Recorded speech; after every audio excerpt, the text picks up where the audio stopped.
আসসালামু আলাইকুম। আবার চলে আসলাম আপনাদের জন্য রান্না নিয়ে। আজকে রান্না করব চমলাক্কা স্টাইলে। দিয়ে দিলাম কাঁচামরিচ, পেঁয়াজ, রসুন সব কিছু দিয়ে একসাথে মিক্স করে নিলাম, সাথে টমেটোও দিয়ে দিছি। তারপর নিয়ে নিচ্ছি হাঁড়িতে মাংস। এটা হচ্ছে খাসির মাংস, এটা সৌদি আরবে গানামের মাংস বলে। তো এটা দিয়ে দিলাম, আর হয়ে গেছে আমার মশলাটা। সেই মশলাটা আমি এখন দিয়ে দিচ্ছি। এই জায়গায় সব কিছু দিয়ে দিছি। দিয়ে দেওয়ার পর আমি এখন কিছু মশলা অ্যাড করব।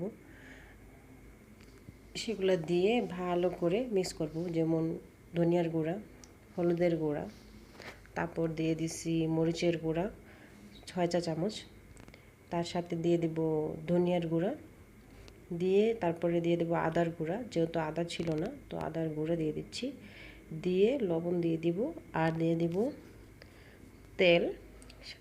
তেল দিয়ে ভালো করে এটাকে আলতো হাতে মিক্স করব। মিক্স করে এটা আমি প্রেসার কুকারে রেখে দেবো।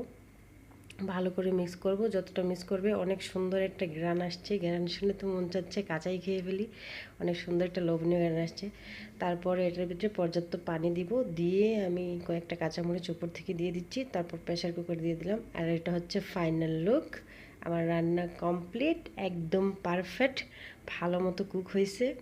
কার কেমন লাগছে অবশ্যই কমেন্টে বলে যাবেন।